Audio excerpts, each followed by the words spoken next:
नमोस्तु गुरुदेव, नमोस्तु गुरुदेव, नमोस्तु गुरुदेव। बोलिए मुनि श्री भगवान सागर जी महाराज की जय जय जय। हाँ, आइएगा बंधु, दोनों हाथों को जोड़ेगा। अब हम सीधे सीधे चलते हैं पूज्यवर मुनि श्री संधान सागर जी महाराज जी के पावन श्री चरणों में शंका समाधान के इस दिव्य सत्र को आगे बढ़ाने के लिए नमोस्तु पूर्वक निवेदन। नमोस्तु। चलते हैं गुरु चरणों में, बारंबार नमोस्तु करते हुए आज का ये सत्र पर प्रारंभ करें। प्रथम प्रश्न के लिए यस निशी जैन, बाड़ी रायसेन। नमोस्तु महाराज श्री। महाराज श्री, मेरा प्रश्न यह है कि कर्म और भाव में बड़ा कौन है? देखिए, कर्म और भाव, मेरे विचार से आपका आशय कर्म से जो हम क्रियाएं करते हैं वो ना। देखिए, क्रियाएं क्रियाएं हैं, भावों की अभिव्यक्ति का आधार कर्म है। इसलिए कर्म के बिना हम अपने भावों को क्रियान्वित नहीं कर सकते, इसलिए कर्म जरूरी है। पर बिना भाव के किए गए कर्म का कोई लाभ नहीं, इसलिए भाव सहित कर्म करें। नमोस्तु महाराज श्री। Gunayatan trustee doctor Pradyumna Jain, Delhi. नमोस्तु महाराज श्री। महाराज श्री, मेरा एक ही टॉपिक के दो छोटे छोटे से प्रश्न हैं।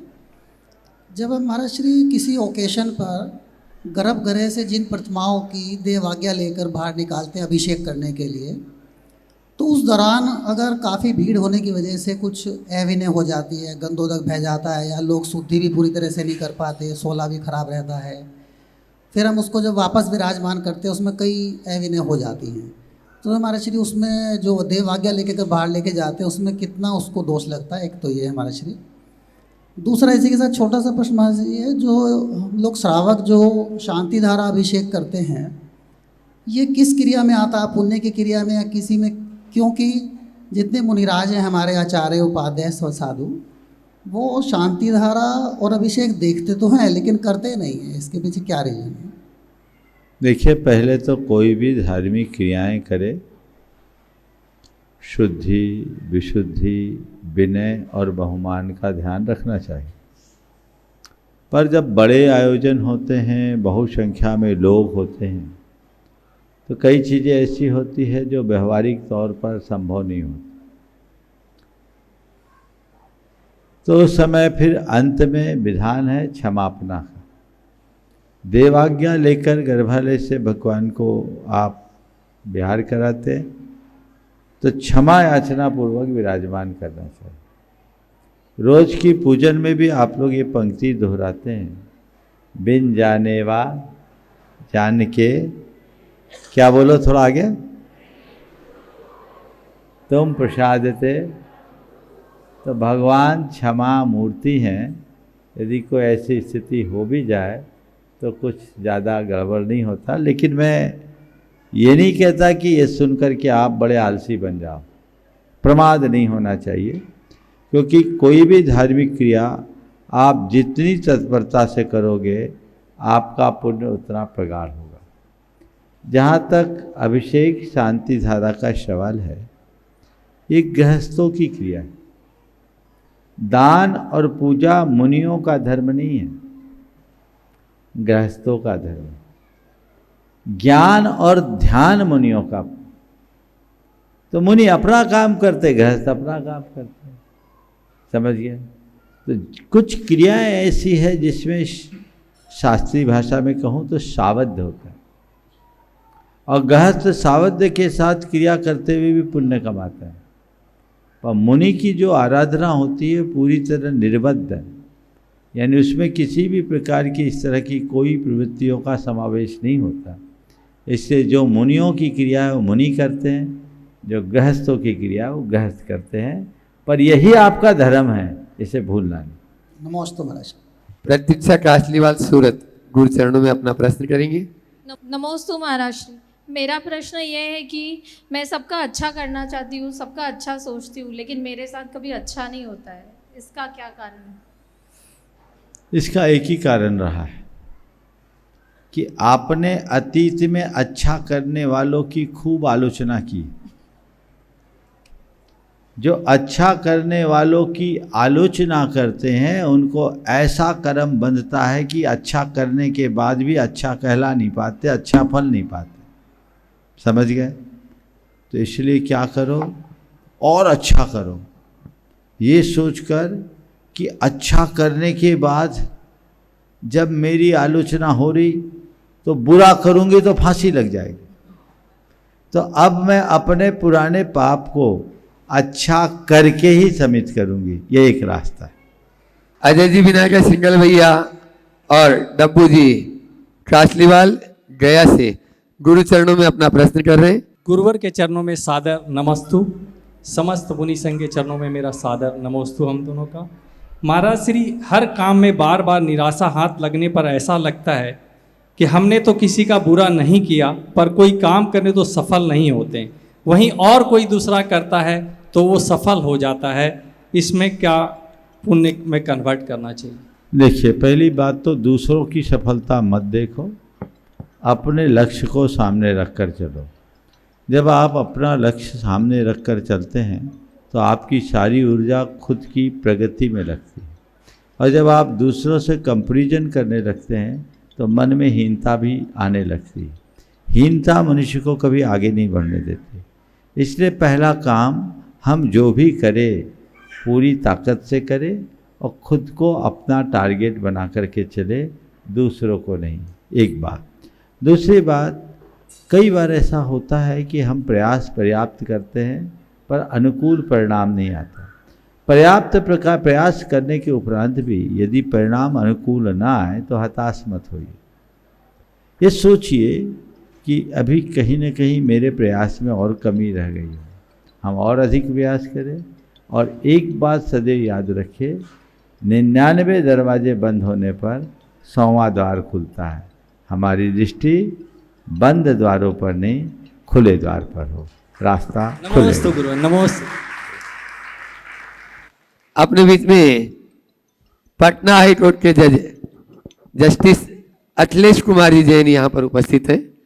मैं चाहूंगा गुरु चरणों में अपना प्रश्न करेंगे, आप लोग जोरदार तालियों से एक बार उनका स्वागत कर दें। और उसके बाद तैयार रहेंगे शुभम जी जैन दिल्ली। भारत धरा पर विचरण करने वाले देव, निर्गन तपोधन, हितोपदेशी गुरुवर, आपके चरणों में मेरा, मेरे परिवार का और यहाँ उपस्थित सभी जैन समाज का त्रिवार नमोस्तु नमोस्तु नमोस्तु। हे गुरुवर, मेरी जिज्ञासा है कि आगम में कहीं कहीं आता है कि वस्तु का स्वभाव धर्म है। बोलें। और आचार्य भगवंत कुंद स्वामी द्वारा वर्षाणुपेक्षा की 17वीं कार्य में लिखा है, उत्तम क्षमा मार्दव आर्जव तप त्याग संयम ब्रह्मचर्य, ये 10 धर्म है। तो हम श्रावक जो अरहंत प्रभु की प्रतिदिन प्रक्षालन करते हैं, पूजा पाठ करते हैं, आरती करते हैं, तो इसमें धर्म है क्या? पहले तो मैं चाहूँगा इस दंपति का आप सभी जोरदार अभिनंदन करें।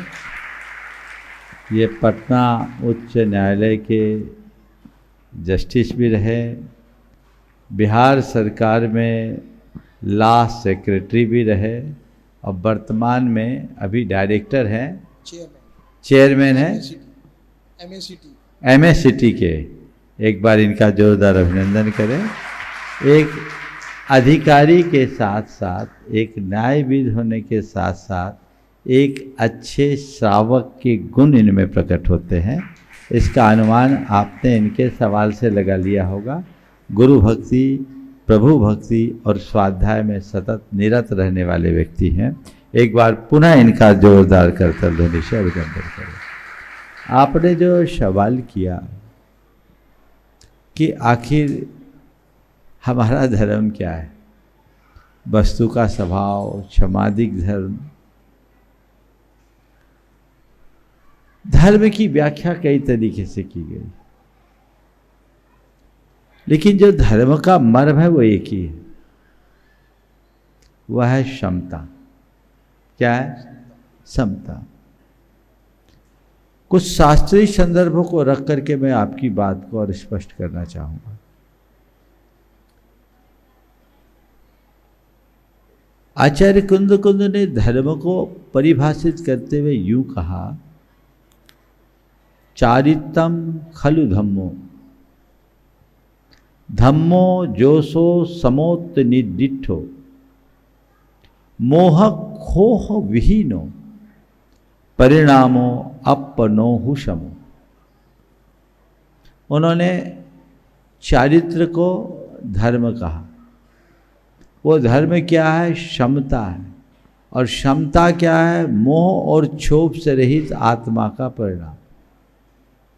मन में मोह नहीं, क्षोभ नहीं, शांत भाव, ये क्षमता। और यही हमारा चरित्र होना चाहिए।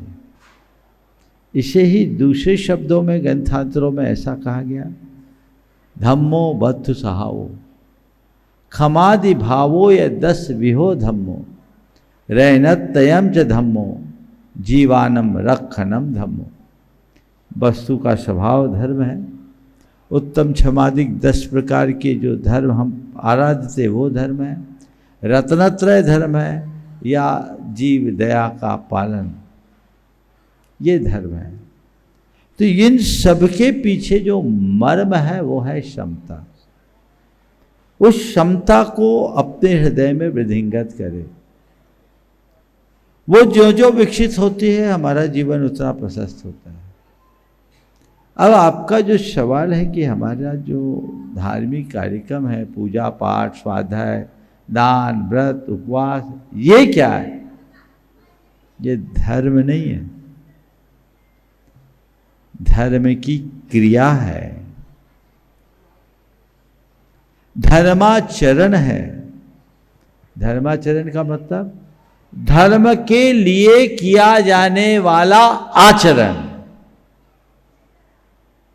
इनके माध्यम से हम अपने कषायों का शमन करते हैं, अपनी वृत्तियों का शोधन करते हैं, मन को शांत करते हैं, अपने अंतरंग के क्षमता परिणामों को बढ़ाते हैं, तो वो धर्म हो जाता है। समझ गए? तो वो धर्म है, उसको उस तरीके से समझ करके हमें चलना चाहिए। तो आप गृहस्थों को क्षमता में रहना कठिन है ना, लेकिन विषमता से बचने के लिए भगवान से जुड़ जाओ, स्वाध्याय से जुड़ जाओ, विषय कषायों से बचने का यही एक मार्ग। नमोस्तु स्वामी, नमोस्तु। शुभम जी जैन दिल्ली। जय जिनेन्द्र गुरुवर, नमोस्तु। मेरा प्रश्न है कि जिस तरीके से इस दुनिया में आज की डेट में इतना पाप अधर्म बढ़ गया है और हम जैन अहिंसक के सबसे बड़े प्रतीक हैं इस दुनिया में, तो क्या हमें संतान की उत्पत्ति करनी चाहिए या नहीं करनी चाहिए? मेरा इसमें एक तथ्य ये कहता है कि अगर मेरी एक संतान है, उसके जीवन में सुख आए ना आए, दुख तो उसे मिलना ही मिलना है। तो अगर उसे दुख मिल रहा है या उसको थोड़ा सा भी दुख मिलेगा तो उसकी जो जिम्मेवार है वो मैं रहूँगा, क्योंकि मैंने उसे पैदा किया। और अगर हम इसकी एक बात ये बोलते हैं कि जीव तो अपना पैदा होना, अपना मरना लिखवा कर लेकर आता है, तो क्यों आज की डेट में लोगों के 1 या 2 ही बच्चे होते हैं, 3 या 4 क्यों नहीं होते? क्योंकि तीसरा या चौथा बच्चा उन्होंने जानबूझकर नहीं किया, तो बेसिकली उनके कंट्रोल में था 1 करना या 2 करना। मुझे सिर्फ ये जानना है कि क्या बच्चे पैदा करना क्या हिंसा का काम नहीं है? पहले तो मुझसे ये पूछो, विवाह करना हिंसा का काम नहीं? तुम जो कह रहे हो तुम्हारी बात से सहमत हूं, इसी से डर के तो हम लोग यहाँ आए। आ जाओ बाजू में, टेंशन कर, झंझट ही खत्म। समझ गए? मुझे नहीं लगता अब आगे कुछ बोलने की जरूरत है। आगे चलो। राजीव निशा गाता निमित जैन गोमिया गुरु चरणों में अपना प्रश्न करें। महाराज जी के चरणों में कोटिशन नमोस्तु नमोस्तु नमोस्तु। महाराज जी आपसे प्रश्न था, गुरुजी हम किसी बड़े कार्य में बड़ी टीम को लीड करते हैं तो अक्सर टीम के अंदर आपस में ही 2-3 ग्रुप बन जाते हैं। यदि ऐसे में लीडर एक पक्ष से दूसरे पक्ष पर जाता है तो दूसरा पक्ष नाराज हो जाता है या पहला पक्ष नाराज हो जाता है। तो इस परिस्थिति में एक लीडर बिना किसी की तरफ झुके सभी में सामंजस्य कैसे बिठाए? कृपया इस शंका का समाधान करें। लीडर किसको कहते हैं पता है? लीडर किसको कहते हैं? जो सबको लेकर के चले। व्हील देखा, व्हील साइकिल का या कोई का, है ना? हाँ। वो किस पे घूमता है? व्हील का काय पे घूमता है? एक्सल पे। और एक्सल क्या करता है? सारे स्पोक्स को जोड़ा रहता है। तो लीडर वही है जो एक्सल बने, सब स्पोक को जोड़ दे ताकि गाड़ी चल पाए। उसका लक्ष्य यही, उसका दृष्टिकोण होना चाहिए कि हमें सबको जोड़कर चलना है, समन्वय करना, टीम भाव उत्पन्न करना, तब परिणाम अच्छा आएगा। और लीडर भी यदि किसी एक वर्ग की तरफ झुक जाएगा तो वो अपने उद्देश्य को पाने में सफल नहीं होगा। तो सच्चा नायक वही है जो सबको साथ लेकर चले। नमोस्तु महाराज जी। कुमकुम जैन, कानपुर। तो गुरुदेव, नमोस्तु गुरुदेव, नमोस्तु गुरुदेव। गुरुदेव, मेरा प्रश्न है कि आत्मा मरने के बाद कहाँ जाती है? और दूसरा है, जब आत्मा को ही सब कुछ करना होता है, सुख और अच्छा और बुरा कर्म जब आत्मा को ही भुगतना होता है, तो फिर वो आत्मा अच्छा बुरा कर्म क्यों कराती है शरीर से? आपने पूछा आत्मा मरने के बाद कहाँ जाती है, तो मैं पूछता हूँ जन्म के पहले कहाँ से आती? बोलो, जन्म के पहले कहीं से आती कि नहीं आती? हाँ, यही संसार की रीति है।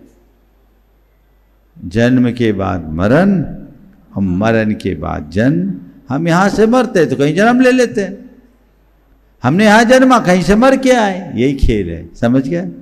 और जब अपने कर्म का फल खुद करना होता है तो आत्मा ऐसा करते क्यों? इसलिए करते हैं क्योंकि आत्मा के संस्कार बिगड़े हुए और ये अज्ञान है। जब तक अज्ञान रहेगा तब तक ऐसा ही चलेगा।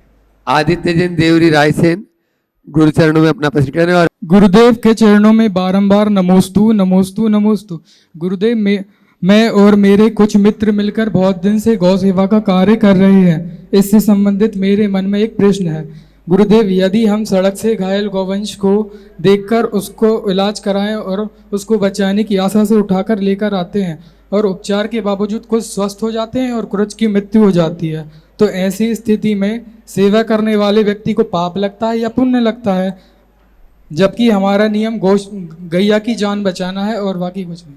आप लोग बहुत अच्छा काम कर रहे हो और ऐसा काम सबको करना चाहिए। और आप पाप के लिए क्यों सोच रहे हो? आपका ध्येय बचाना है कि मारना? बचाना महाराज श्री। तो जो बचाना है तो बचाना अच्छा काम है कि बुरा काम? महाराज श्री अच्छा काम तो है। बचाने के भाव से पुण्य लगेगा कि पाप लगेगा? पुण्य लगेगा, पर महाराज जी कोई कोई लोग बोलते हैं ऐसा कि आप उसको उठा के अपने घर ले आए, वो खत्म हो गई है तो पाप लगेगा आपको। उनके बात सुनो मत, समझ गए? जी महाराज जी। नमोस्तु गुरुदेव। राजुल दीदी, वर्षा दी, सुनीता दीदी गुरु चरणों में अपना प्रश्न कर रही है टीकमगढ़ से। और तैयार रहेंगी सपना दीदी, धुलिया। पूज्य मुनिश्री के चरणों में अनंत अनंत बार नमोस्तु। मुनि संघ के चरणों में भी कोटिशः नमोस्तु। महाराज श्री, हमारी जैन समाज में गूंगे बहरे बच्चे हैं और बहुत टैलेंटेड भी हैं। उनकी विवाह के लिए, लड़कियां हैं, उनकी विवाह के लिए समस्या आती है कि वो लड़की है जो बहुत टैलेंटेड है, अच्छा जॉब में भी है इसी गूंगे बहरे को पढ़ाने वाले में, लेकिन उसके लिए जो विवाह के संबंध आ रहे हैं वो उसके लेवल के नहीं आते। तो इन बच्चों को क्या करना चाहिए ऐसा कि वो उसके लिए अच्छा कैसा समझौता करें? मैं एक परिवार को जानता हूँ जिनकी 3 सगी बहनें और तीनों मूक बधिर, तीनों बैंक में जॉब करती थी और तीनों का विवाह बैंक कर्मी के साथ हुआ। उनने अपनी शानदार पारी की। आज उनके बच्चे अच्छे। कुछ ऐसे योग मिलते हैं, कहा जाता है ना राम मिलाई जोड़ी, तो योग ऐसा मिल जाएगा, ऐसा मिले ऐसी भावना पाए। आशीर्वाद। नमस्ते महाराज। अपने बीच में गुणायतन के शिरोमणि संरक्षक कानपुर से मोहित जी जैन, कत्था वाला परिवार, पूरे परिवार के साथ में निर्मला जी भी यहाँ पर उपस्थित है। मैं चाहूंगा ऋषभ भाई पूरे परिवार के साथ में गुरु चरणों में अपना ये परिवार प्रश्न करे उससे पहले मैं चाहूँगा एक बार इस संपूर्ण, मोहित भाई आगे जाओ, माता जी को यहीं बुला लो, आ जाओ सब यहीं, इस परिवार का जोरदार जोरदार अभिनंदन करें। हर कार्य में बढ़ चढ़ करके हिस्सा लेने वाले गुरायतन के शिरोमणि संरक्षक है, अभिषिद्ध चक्र महामंडल विधान के मुखमंडल के पुण्यार्जक, चातुर्मास के नवरत्न, यहाँ व्रती भोजनशाला के नियमित पुण्यार्जक पिछले अनेक वर्षों से, और हर कार्य में आगे आकर काम करने वाले, और मैं कहता हूँ इनके पूरी प्रेरणा देने वाली इनके पीछे ब्रह्मचारिणी सुनीता बहन, जो बहुत तत्परता के साथ पूरे परिवार को इस कार्य में लगाती हैं। इनकी माता जी निर्मला जी तो एक ही लक्ष्य रखती है कि मेरा जो हो सके अधिक से अधिक करूं। पर मैंने जो इनको खड़ा किया, आज 3 कारणों से खड़ा किया। पहली बात तो ये कि एक अलग प्रकार का जीव है। आप इसको देखो, आप देख रहे एक युवा है, पर आप जब इनसे मिलोगे तो ये युवा उद्यमी नहीं, एक बैरागी श्रावक के रूप में देखें। बहुत सारे नियम संयम के साथ, कहते हैं ना, घर पे रहे और न रहे जल से भिन्न कमलवत। ऐसे ही लोगों के लिए गृहस्थों मोक्ष मार्गस्थों की उक्ति चरितार्थ होती। दूसरी बात, इस परिवार की एक विशेषता है, और लोग पुण्य करते हैं, ये पुण्य लूटते हैं, लपक करके लेते, लपक कर लेते हैं। और आज भी इन्होंने एक बड़ा पुण्य लपका है, अभी तक किसी को पता नहीं। मैं चाहूँगा पूरी सभा इनका जोरदार जोरदार अभिनंदन करे। गुणायतन में एक विशाल अतिथि भवन प्रस्तावित है, और इस अतिथि भवन का संपूर्ण पुण्यार्जन का पुण्य लाभ इन्होंने प्राप्त किया है। मैं चाहूँगा एक बार जोरदार करतल ध्वनि इनका होना चाहिए, और पूरे परिवार का गुणायतन की ओर से सम्मान करने के लिए आ जाइए। सुभाष जी, अनिल जैन साहब, बीरू जी, विदेश जी, और मैं क्या चाहूँगा संतोष जी भी आ जाइए। आप लोग आ जाइए। बीरू, इनका डब्बू, इनका जोरदार सम्मान करें। और महिलाओं के लिए कमलेश जी आ जाइए और पुष्पा जी आ जाइए।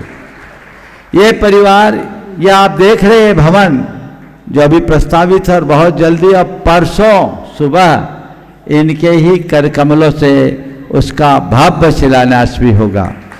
ये पूरा आज ये आए मेरे पास, मुझे नहीं कहना पड़ा, अभी तो ये प्रस्तावित था।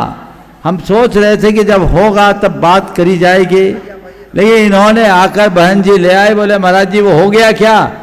मैंने कहा अभी हुआ नहीं है, मैंने किसी को कहा नहीं है, अब आप किसी को कहिएगा मत, हम लोगों को ये काम करना है।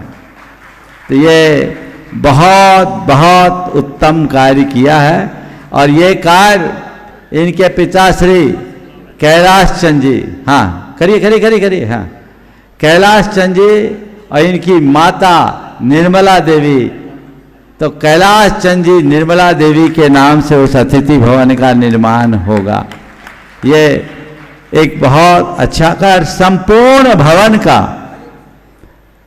इनने ये भी नहीं पूछा कितना लगेगा, इनने कहा हमको तो आशीर्वाद चाहिए। ऐसा भाव बिरलों का होता है, हमें ऐसे लोगों का जोरदार जोरदार अभिनंदन करना चाहिए।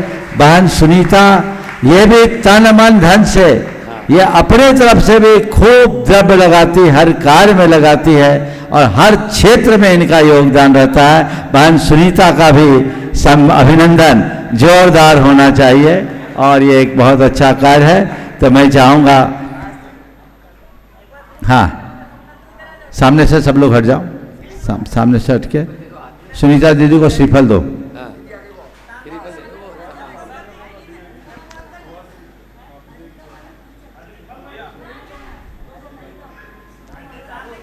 ओ,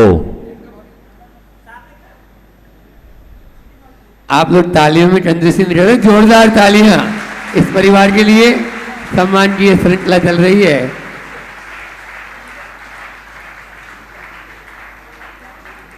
चले अब मोहित भाई अपना सवाल कर ले यहीं खड़े होकर।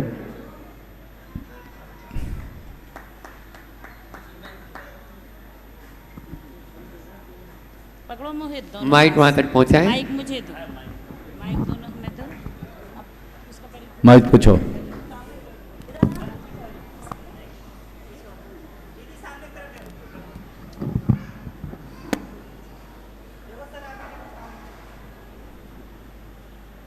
ये वो परिवार है गुरुवर के शब्दों में, ये पुण्य को लूटते हैं।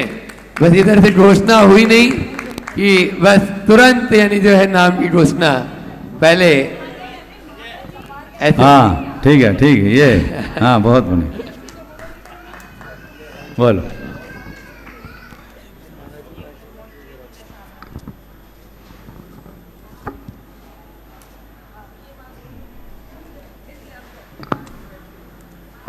सवाल है? हाँ सवाल है। चलो ठीक हो। एक बार जोरदार ताली बजा दीजिए इस पूरे परिवार के लिए फिर से। और मोहित भाई अपना प्रश्न गुरु चरणों में। नमोस्तु महाराज जी, मेरा आज प्रश्न ये है, क्या हमें औषधि लेनी चाहिए? यदि लेनी चाहिए तो आयुर्वेदिक लेनी चाहिए कि होम्योपैथिक लेनी चाहिए कि एलोपैथिक लेनी चाहिए? हमारे जैन शास्त्र में ये कहा जाता है कि अगर आप उपवास करते हैं तो आपकी शरीर में स्वयं अपने आप रीहीलिंग स्टार्ट हो जाती है। तो अगर हम दवाई की डोजेज लेने की बजाय व्रत की डोजेज लेना शुरू कर दे तो अपने आप हमारा शरीर स्वस्थ हो जाएगा। बहुत अच्छा सवाल आपने किया। देखिए इसमें दो दृष्टियां। सबसे पहली तो कोई भी बीमारी आई है तो क्यों आई? बीमारी आने के कई कारण। कई बार सर्दी खांसी बुखार आदि जो हम लोगों को आता है, शरीर खुद उससे लड़ने की क्षमता अपने भीतर विकसित करता है और हमें ठीक हो जाता है। बीमारियां हमारी रोग प्रतिरोधक क्षमता की कमी से आती है। यदि हमारा खान पान व्यवस्थित हो, जीवन शैली अच्छी हो, तो हमारी रोग प्रतिरोधक क्षमता स्वाभाविक रूप से विकसित हो सकती है और उसके विकसित होने के बाद बीमारी नहीं। प्राकृतिक चिकित्सा के हिसाब से बात करें तो कहते हैं आपको बुखार आया, 3 दिन लंघन कीजिए, आपका बुखार धीरे धीरे चला जाएगा। लेकिन आज के संदर्भ में मैं आप सबसे कहूँगा कि जिस तरीके से बीमारियाँ फैल रही है और लोगों के शरीर की स्थितियाँ जिस तरीके से कमज़ोर हो रही है, बीमारियों को पोषना अच्छी बात नहीं। बीमार होते ही दवा लेना ठीक बात नहीं और बीमारी की उपेक्षा करके बीमारी को पुष्ट करना भी अच्छी बात नहीं। धर्मशास्त्रों में चिकित्सा को अकाल मरण से बचने का उपाय बताया। यानी इस बात का प्रमाण है कि चिकित्सा हमारे जीवन की रक्षा करती। इसलिए चिकित्सा कराइए, पर तुम्हें छींक आई और डॉक्टर के पास पहुंच गए, ये बात ठीक नहीं। अपने शरीर को धीरे धीरे साधिए।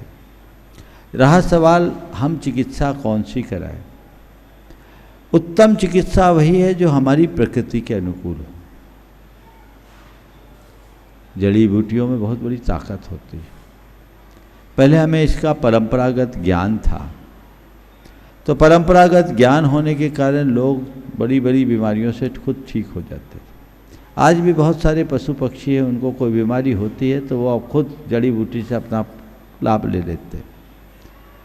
क्योंकि ज्ञान नहीं है तो फिर आपको डॉक्टर के पास जाना पड़ता है। मैं आप सबसे ये नहीं कहूँगा कि आप बीमार पड़ो तो डॉक्टर को मत दिखाओ, पर बीमार पड़ते ही डॉक्टर के पास जाना ठीक नहीं है। खासकर बुखार उखार आता है, आप लोग एंटीबायोटिक्स ले लेते हैं और 2-3 दिन में बुखार उतरता नहीं है, बाद में आप ब्लड टेस्ट कराते हैं, सब चीज़ नेगेटिव आता है। कई ऐसे प्रकरण मेरे सामने आए जो कच्ची मौत का कारण बना। लोगों को बुखार आया, क्रोसिन वगैरह लेते लेते उसको दबा दिए, ब्लड टेस्ट किया, अंदर बुखार रहा लेकिन नेगेटिव आया। अंदर अंदर का बुखार ब्रेन में आ गया और ब्रेन में आने के बाद वो मल्टी ऑर्गन डिसऑर्डर हो गया जिसका कोई इलाज नहीं। 3-4 व्यक्तियों को मैंने असमय में जान खोते देखा है। इसलिए मैं आप सबको एक सलाह दूंगा बुखार के मामले में, किसी को भी बुखार आए तो 3 दिन तक एंटीबायोटिक न लें, ज़्यादा है तो आयुर्वेद में सुदर्शन घनबट्टी जैसी दवाइयाँ लें। तीसरे दिन ब्लड टेस्ट कराएं, तब सही पैरासाइट्स का पता लगेगा, फिर उसके अनुरूप चिकित्सा करें तो ये अच्छा है।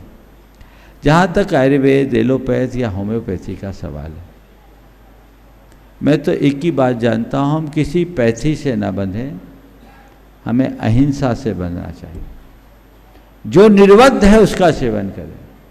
आयुर्वेद सभी शुद्ध नहीं है और एलोपैथ सब अशुद्ध नहीं है।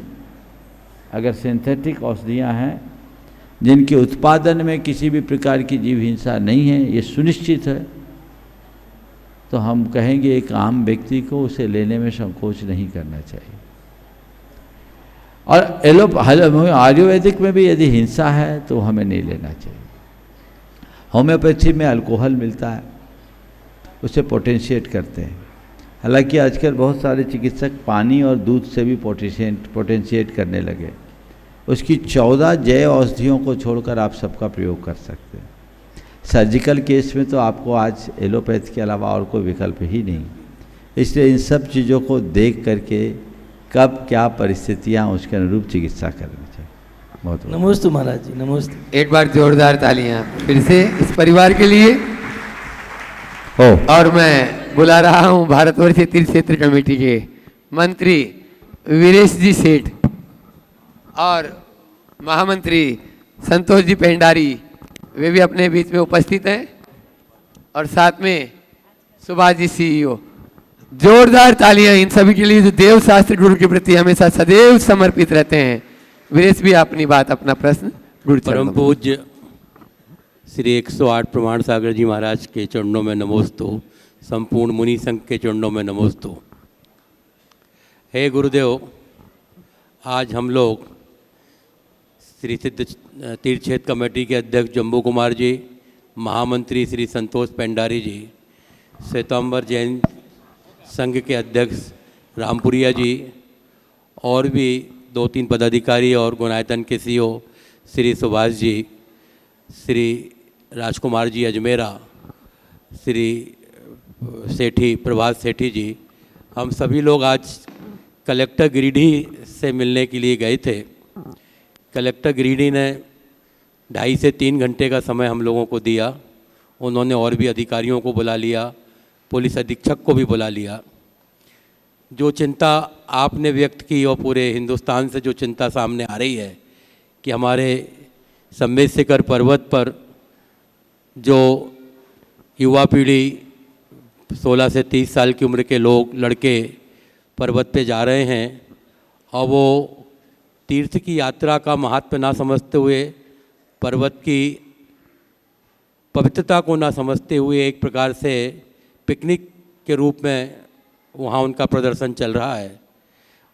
उन्होंने कहा, कलेक्टर महोदय ने, कि हम इस चिंता से पूरी तरह अवगत हैं और हम लोग वचनबद्ध हैं, हमारी सरकार वचनबद्ध है, भारत सरकार वचनबद्ध है कि श्री सम्मेद शिखर 20 तीर्थंकर, गौतम गढ़धर स्वामी, 21 टोंकों का एक पवित्र स्थान है जो कि भारतवर्ष के संपूर्ण जैन समाज का एक पवित्र और पूजा का स्थल है। हम इसकी पवित्रता को पूर्ण रूप से बना के रखेंगे। महाराज जी, आपने जो पूरी एक कार्य योजना बनाई, जो हम लोगों को आपने निर्देश दिए, हम लोगों ने सारे उनके सामने रखे। उन्होंने कहा कि कल पार्श्वनाथ निर्माण महोत्सव का कार्यक्रम हो जाने दीजिए उसके बाद हम पूरे अधिकारियों के साथ 3 सितंबर को आपके सानिध्य में गुणायतन में बैठक करेंगे। पूरे दिन की वो बैठक रहेगी, जिसमें तीर्थक्षेत्र कमेटी के पदाधिकारी, जैन श्वेतांबर संघ के पदाधिकारी और भी जो हमारी संस्थाएं सम्मेद शिखर में कार्य कर रही हैं, उनके सभी पदाधिकारी रहेंगे। और पूरी कार्य योजना को बनाकर इस बात की उन्होंने गारंटी दी है कि आप लोग उसका क्रियान्वयन करें। वंदना मार्ग हमारी 21 टोंक सिर्फ जैन धर्म की तीर्थंकरों की निर्माण स्थली है और उसकी पवित्रता को पूर्ण रूप से बनाया जाएगा और अक्षुण्ण रखा जाएगा। और महाराज जी जो आपका उसमें उनको निर्देश होगा उसका पूर्णतः पालन होगा, ऐसा उन्होंने हम लोगों को आश्वासन दिया है। पेंडारी जी इसमें अब अपनी बात को कंक्लूड करेंगे। परम पूज्य मुनिदेव के चरणों में त्रिवार नमोस्तु नमोस्तु करते हुए यहाँ पर उपस्थित सभी भाई और बहनों को मेरा सादर सप्रेम जय जिनेन्द्र। जैसा कि अभी वीरेश जी ने कहा है, हमारा एक शिष्टमंडल आज माननीय कलेक्टर महोदय से मिला और बहुत अच्छी वार्तालाप हुई। इस महत्वपूर्ण भेंट में श्री सम्मेद शिखर जी की सुरक्षा, पवित्रता एवं जैनेतर अतिक्रमण तथा अवांछित गतिविधियों से संरक्षण के विषय पर विस्तार पूर्वक विचार विमर्श हुआ। इस महत्वपूर्ण बैठक को कलेक्टर एवं एसपी दोनों अधिकारी उपस्थित थे। मुझे यह बताते हुए हर्ष हो रहा है कि सरकार भी इस विषय में हमारे साथ है। माननीय कलेक्टर महोदय ने पूर्ण आश्वासन दिया कि सम्मेद शिखर जी की पवित्रता, सुरक्षा एवं धार्मिक स्वरूप की रक्षा के लिए प्रशासन द्वारा हर संभव आवश्यक कदम उठाए जाएंगे तथा इस पावन तीर्थ क्षेत्र को सुरक्षित रखने का पूरा ध्यान रखा जाएगा। हम माननीय कलेक्टर महोदय के प्रति उनके सकारात्मक एवं सहयोगात्मक दृष्टिकोण के लिए हृदय से आभार एवं धन्यवाद व्यक्त करते हैं। साथ ही यह भी हर्ष का विषय है कि दिनांक 3 सितंबर 2026 को सभी संबंधित अधिकारी परम पूज्य आचार्य श्री के श्री चरणों में उपस्थित होकर इस विषय में आगे की कार्य योजना एवं आवश्यक व्यवस्थाओं पर चर्चा करेंगे। श्री सम्मेद शिखर जी की पवित्रता, गरिमा एवं धार्मिक अस्मिता की रक्षा हम सभी का परम कर्तव्य है। धन्यवाद। सभी से अपील करें कि किसी प्रकार की रील ना बनाएं, व्हाट्सएप में ना डालें। इसी दौरान जो बातचीत हुई उसमें कलेक्टर महोदय ने हम लोगों को भी कुछ निर्देश दिए हैं कि आज जो पिछले कुछ दिनों से चल रहा है कि जो भी गतिविधियां मैं देखता हूँ, मैं जो एक बार पहले इन सभी का जोरदार अभिनंदन करें। जैसा आप सबको अभी मालूम पड़ा, मैं आप सबको पुनः दोहराता हूँ, तीर्थराज सम्मेद शिखर पवित्र तीर्थ स्थल ही नहीं, हम सबका प्राण है।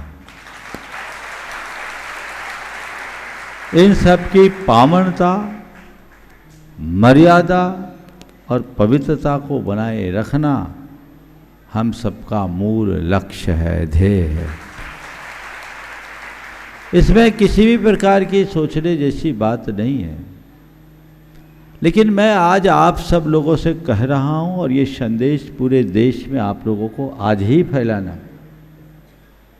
मैंने कल कहा था कि इस तीर्थ में आने वाले लोगों को देखकर आप चिंतित क्यों हो रहे, आपको तो हर्षित होना चाहिए, क्योंकि हमारे तीर्थ में हजारों लोगों के पग पड़ रहे हैं। कल वो आएंगे, हमारे पास अवसर उन्हें जैन धर्म का पाठ पढ़ाने का, उन्हें अहिंसा, दया, करुणा और व्यसन मुक्ति से जोड़ने का। ये तो प्रभावनांग का भी रूप बन सकता है। लेकिन जो चीज़ें आप सबको देखने में आई और जो चीज़ें चर्चा में आई जिससे आप लोग उद्वेलित है, उसके पीछे मैं उन्हें गुनाहगार नहीं मानता, कमजोरी हमारे तरफ की है। क्योंकि इतने वर्ष हो गए, आज तक आपने कोई नियमावली ही वहाँ निर्धारित नहीं की। 5 वर्ष पहले 2021 में ये बात आई थी, सब ने कहा था महाराज जी आप नियमावली बनवा दीजिए, हम सब पालने के लिए तैयार हैं। 5 साल पहले अगर ऐसी स्थिति हो जाती तो आज ऐसी कोई बात ही नहीं थी। कोई बात नहीं, कुछ कारणोंवश वो काम नहीं हो पाया। जब जिस काम का समय आता है तभी होता है, और मुझे लगता है इन लोगों के भाग्य में था वो, और अब वो आ गया है। जैसा मैंने कल कहा था, आप लोग उन लोगों के साथ बहुत ही सौहार्दपूर्ण और सकारात्मक व्यवहार करें, उनका हृदय से स्वागत कीजिए, उन्हें स्माइल दीजिए, मुस्कुराइए, कहिए आइए। आप जैसे युवकों को इस पर्वत पर देखकर हमें बड़ा आनंद आता है, बहुत अच्छा, आइए, ये तीर्थ स्थल है, यहाँ केवल ट्रैकिंग मत कीजिए, इस ट्रैकिंग को तीर्थ यात्रा में परिवर्तित कर दीजिए, जीवन बदल जाएगा। इतनी तो प्रेरणा देनी, और प्रेम से, तुम्हें पता नहीं ये तीर्थ क्षेत्र के, पुलिसिया लैंग्वेज मत करना, प्रेम की भाषा बोलना। तो आज से मैं आप सबसे कह रहा हूँ, मैंने एक कार्य योजना तैयार करवाई, जिसे आज आपके जिला प्रशासन ने भी सराहा है, और उस कार्य योजना के अनुसार कार्य होगा तो 6 महीने में श्री सम्मेद शिखर का पुराना गौरव पुनः प्रतिष्ठित होगा। लेकिन इसके लिए आप सबको इसके लिए आप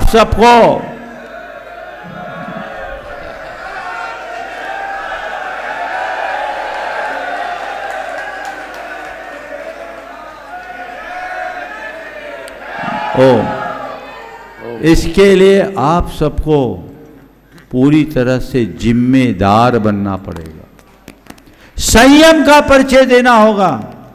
आप सब संकल्प लीजिए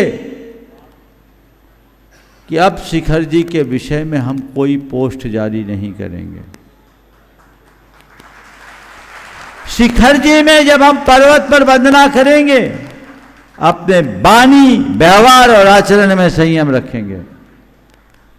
किसी से बोलेंगे तो प्रेम से बोलेंगे, किसी से उलझेंगे नहीं, रोकेंगे टोकेंगे नहीं।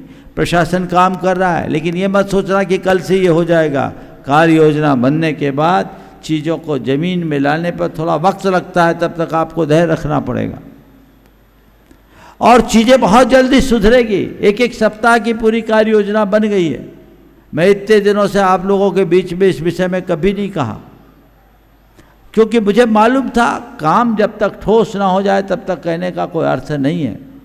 अब चीज़ें आ गई है, अब जैन समाज को संयम का परिचय देना है। आपको बहुत समझदारी से रहना है। सब लोगों को ये संदेश दे दीजिए, कहीं आपकी उत्तेजना किसी के आक्रोश का कारण न बन जाए। और ऐसा हुआ है, सब चीज़ें सोशल मीडिया में आ रही है। समाज में जैन समाज के प्रति अनपेक्षित आक्रोश प्रकट होने लगा है, जबकि जैन समाज की एक खासियत रही है कि जैन समाज हमेशा सर्व समाज से मिलजुल करके रहा है, घुल मिल करके काम किया। यहाँ भी हमें वैसा ही परिचय देना है।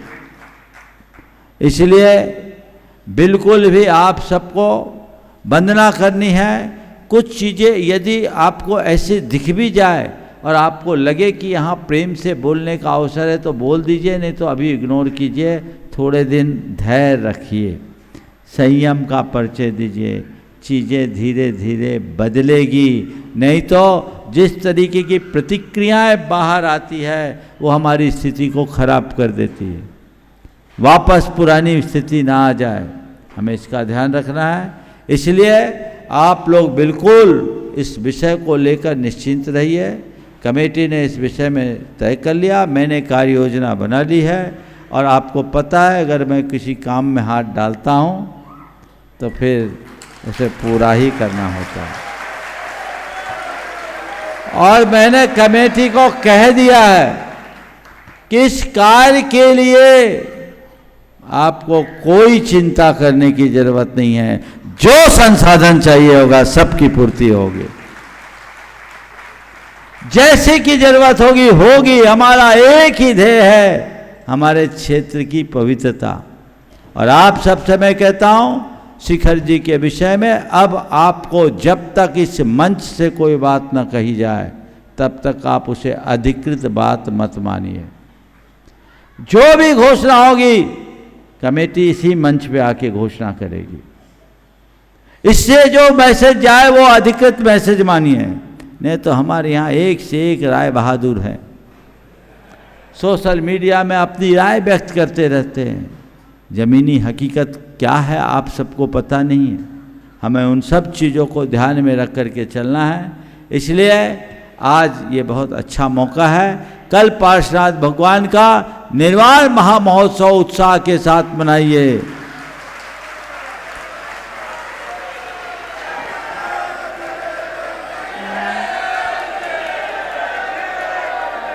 और जो भाई बंधु हमें मिले उन्हें भगवान पार्श्वनाथ के जीवन चरित्र का परिचय दीजिए, जैन धर्म का मर्म बताइए। अपने हाथ का लाडू उनको थमा देना, बोला भैया ये चढ़ा लो, ये भगवान के चरणों की पूजा है। कल मैंने आप सबको एक सूत्र दिया था, रोक नहीं रूपांतरण। हमारा ये ध्येय होना चाहिए, हम उन्हें रूपांतरित करें, उनके अंदर बदलाव घटित करें तो एक बड़ी उपलब्धि होगी। हमारी पूरी नज़र है और सम्मेद शिखर अंचल के जर्रे जर्रे से मैं परिचित हूँ, इसलिए आप लोगों को चिंता करने की जरूरत नहीं है। और कमेटी इस कार्य के लिए तत्पर है। ये लोग कोई भी ऐसा नहीं, जैसा निर्देश मिले वैसा सब करने के लिए तैयार हैं। आपको भी तैयार होना होगा। आपकी जो आकुलता, आपका क्षोभ अशांति का कारण ना हो जाए, उसे शांत कीजिए। निश्चित है, लगता है अरे हमारे तीर्थ क्षेत्र में ऐसा हो गया, भैया है, थोड़ा वक्त तो देना पड़ेगा ना। व्यवस्था एक पल में नहीं बदलती, उसके लिए हमें बदलाव लाने की जरूरत है, बदलाव लाना होगा और धीरे धीरे बदलाव आएगा, पर उसकी शुरुआत स्वयं से। इसलिए पूरी जैन समाज जो यहाँ उपस्थित है और जो ऑनलाइन सुन रहे, संकल्प ले ले कि हम पर्वत की वंदना में कोई प्रतिक्रिया नहीं करेंगे। आप थोड़े दिन ऐसा कर लीजिए, चीज़ें सब समझ जाएगी, क्योंकि स्थानीय लोग भी इसके लिए तैयार हैं, शासन प्रशासन भी तैयार है, समाज भी तैयार है। बस पहल की कमी रह गई थी, उसकी पूर्ति हो रही है, परिणाम निश्चित आएगा। इसलिए अधिक विस्तार न दे करके मैं आगे बढ़ाऊं, उससे पहले विद्या प्रमाणिक संघ के कार्यकर्ताओं का आप लोग जोरदार अभिनंदन कर लें। आप लोगों की बहुत उत्तम व्यवस्था इन सब ने की है और कल समापन है। मैं चाहूँगा इनका सम्मान आज करेंगे, कल करेंगे, चलो ठीक है। एक बार जोरदार अभिनंदन इनका कीजिए और एक सवाल आप लोग कर लीजिए। हाँ जल्दी बोले।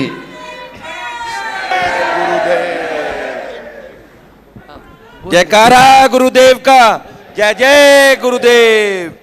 गुरुदेव श्री विद्या प्रमाणिक संघ का आपके चरणों में सादर नमोस्तु।